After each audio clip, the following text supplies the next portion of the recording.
میرے خلاف جو سازش کرنا چاہتے ہو کر لو اور مجھے مہلت نہ دینا. میرا بھروسہ اللہ پر ہے, دیکھتے ہیں کیا ہوتا ہے. کتنا بڑا چیلنج ہے, کتنی بڑی بات ہے. کیا کہا,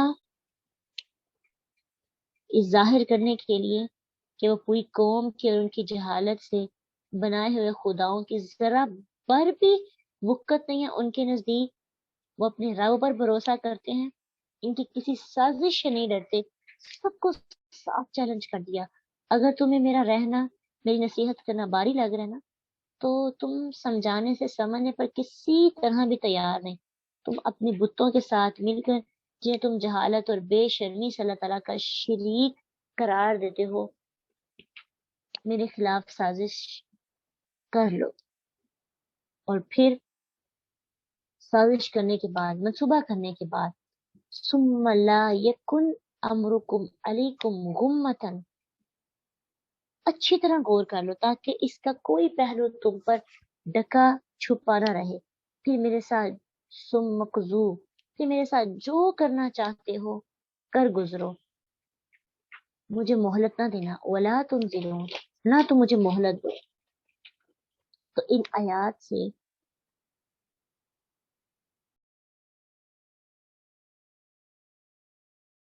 نوح علیہ السلام کی شجاعت, ان کی بہادری اور اللہ پہ توکل, مخلوق سے بے نیازی اور فریضہ رسالت کی نہایت طویل مدت تک بغیر وقفے یا اکتاہٹ یا تھکاوٹ کے مسلسل ادائیگی, اور اس کے دوران آنے والی ہر تکلیف, تان اور استہزاء کو صبر سے برداشت کرنا ظاہر ہو رہا ہے. بہت سی باتیں واضح ہوتی ہیں. اتنے سال تبلیغ کی اکتائی نہیں, تھکاوٹ محسوس نہیں کی, اللہ پہ توکل مضبوط رہا, کمزوری نہیں آئی. پھر ہر تانے کو برداشت کرتے رہے, مذاق برداشت کرتے رہے, صبر کے ساتھ, ہمت کے ساتھ, اور آخر میں شجاعت کے ساتھ چیلنج کیا, بہادری کے ساتھ کہا کہ آ جاؤ میدان میں, اگر مجھ سے مقابلہ کرنا چاہتے تو آ جاؤ. مجھے تو کوئی, تو اللہ کے سوا تو میں کسی سے ڈرتا ہی نہیں ہوں, مجھے اللہ کے علاوہ کس پہ بھروسہ ہی نہیں ہے. تو یہ اتنی بڑی بات ہے کہ اللہ کے رسول کو بھی ایسے حکم دیا جا رہا ہے کہ آپ بھی اسی طرح صبر کریں. تو ہمیں ان پر پیش آنے والے حالات کے تصور سے ہی ہمارے پسینے چھوٹ جاتے ہیں, روح کام جاتی ہے. کتنی بہادری کے ساتھ یہ کام کیا تھا انہوں نے. ہم کسی کو کہہ سکتے ہیں ایسے, ہم اتنا بڑا چیلنج دے سکتے ہیں کسی کو, جو کرنا ہے کر لو, میں نے تو اللہ کی بات ماننی ہے. جب سب لوگ ہماری بات نہیں مان رہے ہوتے اور ہمیں ٹارچر کر رہے ہوتے ہیں, ہمیں زبردستی شرک میں مبتلا ہونے اور دیگر بدعات میں شریک ہونے کی دعوت دے رہے ہوتے ہیں, تو اس وقت ہم کتنی جلدی اپنے ایمان کو کھو دیتے ہیں اور کہتے ہیں کہ ہمارا بس نہیں چل رہا, ہمیں ان کے رنگ میں رنگنا پڑے گا, ہمارے پاس اختیار نہیں ہے. ہمیں اپنی جان پہ تو اختیار ہوتا ہے نا, ہم دوسروں کو منع نہیں کر سکتے, کم از کم اپنی ذات میں اپنے اعمال کو تو بدل سکتے. اس لیے ہمیں صرف ایک ہی جملہ تسلی دیتا ہے, فَعَلَى اللَّهِ تَوَكَّلْتُ, میرا بھروسہ اللہ پر ہے. میری نصیحت, میرا کہنا اور میرا یہاں پہ کھڑے ہونا ان کو کسی قسم کا فائدہ نہیں دے رہا. تو آج میں اعلان کرتا ہوں, فَعَلَى اللَّهِ تَوَكَّلْتُ, میرا اللہ پر ہی بھروسہ ہے. لوگ سارے جمع ہو کر میرے خلاف پلاننگ کریں, سب لوگ ایک جگہ پہ اکٹھے ہو جائے, پورا خاندان ایک طرف ہو جائے, میں اگر ایک طرف ہوں, اور میرا کام اللہ کی عبادت کرنا ہے, اللہ کے ساتھ کسی کو شریک نہ ٹھہرانا اور حق بات کہنا ہے, تو مجھے میرا اکیلا ہونا اللہ کے ساتھ کافی ہے. یہ کفایت کر جاتا ہے. کیا ہمارے اندر اتنا بھروسہ ہے, کیا اتنا یقین ہے, کیا ہم تیار ہیں جہاد کرنے کے لیے؟ کیا ہمارے پاس اتنی بڑی تسلی ہے؟ آج تو مل گئی ہے نا, اب نوح علیہ السلام کے بارے میں مزید غور و فکر کریں. ان کا ایک جملہ صرف اللہ توکلت، یہ ہمارے سامنے اور پیچھے ان کی پوری کہانی ہے. کیا سٹوری ہے؟ 900 سال سے زیادہ تبلیغ کا عرصہ. ہم 3 دن کسی کو نصیحت کر کے گھبرا جاتے ہیں.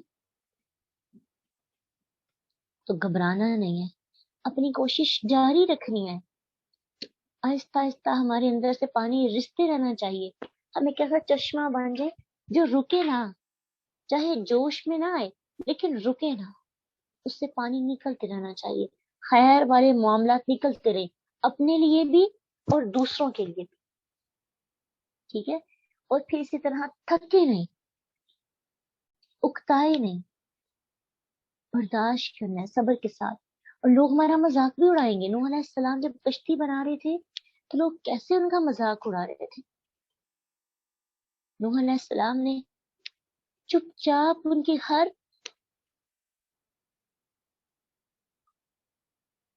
مذاق کو برداشت کیا، الٹا ان کا مذاق نہیں اڑایا. اگر ہمارا کوئی مذاق اڑائے گا تو کیا ہم بھی دوسروں کا مذاق اڑائیں گے؟ نہیں، ہمیں اسے صبر اور استقامت کے ساتھ برداشت کرنا.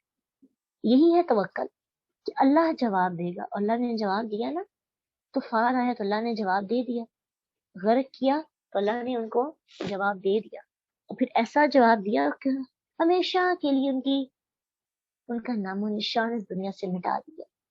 کون لوگ مذاق اڑا رہے تھے نوح علیہ السلام کا؟ کبھی کسی کا نام لیا گیا؟ نام یاد ہے؟ نہیں. کس نے نوح علیہ السلام کا انکار کیا تھا؟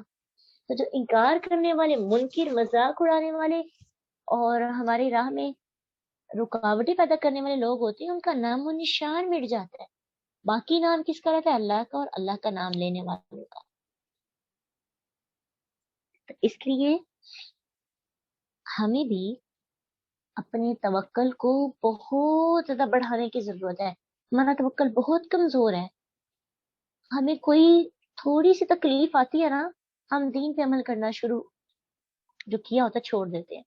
مثلا ہمیں کہتے ہیں کوئی فلاں تم نے یہ کام نہیں کرنا، تو ہم لوگوں کو خوش کرنے کے لیے اللہ کی خوشنودی کو پسے پوچھ ڈال دیتے ہیں. ہمارے پاس اتنا بھروسہ اور اتنا توکل نہیں ہوتا کہ ہم کسی کا انکار کر سکیں. تو اس لیے آج کے بعد ہمیں یہ تسلی ملی ہے کہ ہم نے باطل کا انکار کرنا ہے اللہ کے بھروسے پر. پھر دیکھیں گے کیا ہوتا ہے. دیکھی جائے گی کون روٹتا ہے، دیکھی جائے گی کون سا نقصان ہوتا ہے، جاب سے نکالے جاتے ہیں، دیکھی جائے گی سود چھوڑنے سے کتنا ہمیں نقصان ہوگا، دیکھی جائے گی برے اعمال کو چھوڑنے سے نفس ہمیں کتنا مبارک اور ہم نے اس کے ساتھ جہاد کرنا ہے. کون کون ہم سے ناراض ہوگا؟ اللہ تو راضی ہے نا. جب اللہ راضی ہے تو بندوں کی ناراضگی بھی عبادت. ٹھیک ہے؟ جو اللہ کے بندے ہوتے ہیں وہ اللہ کی رضا کے لیے محبتیں رکھتے ہیں اور اللہ ہی کی رضا کے لیے جدائیاں بھی ڈالتے ہیں، ناراضگیاں بھی رکھتے ہیں. تو اگر ہمیں اللہ کی بات ماننے سے ہم سے ناراض ہو جاتا ہے تو دنیا کے اندر تو بظاہر ہمیں بڑی مشکل بات لگ رہی ہے. اپنے پیارے ہم سے ناراض ہیں، ہمیں تکلیف پہنچا رہے ہیں، لیکن اللہ تو ہم سے خوش ہے نا. تو جب اللہ خوش ہے تو پھر بندوں کی ناراضگی ہمیں پریشان نہیں کرے گی. ہم ان کو بلائیں گے، قطع تلقی نہیں کریں گے اپنی طرف سے، لیکن ان کی طرف سے جو رسپانس آئے گا ہمیں اس کی پریشانی بھی نہیں ہوگی. کیوں؟ کیونکہ ہم نے اللہ پہ بھروسہ کر کے یہ کام شروع کیا. اللہ سبحانہ تعالیٰ ہمارے ایمان کو، توکل کو اور بڑھائے اور ہمارے حوصلوں کو بلند کرے. ہمارے اندر اتنا ظرف پیدا ہو جائے کہ ہم اللہ کی خاطر جنگ لڑ سکیں. وآخر دعوانا الحمد للہ رب العالمین. سبحانک اللہم و بحمدک، نشہد ان لا الہ الا انت، استغفرک و نتوب الیک. السلام علیکم ورحمۃ اللہ وبرکاتہ. فإن مع العسر يسرا إن مع العسر يسرا فإذا فرغت فانصب وإلى ربك ربك ترغب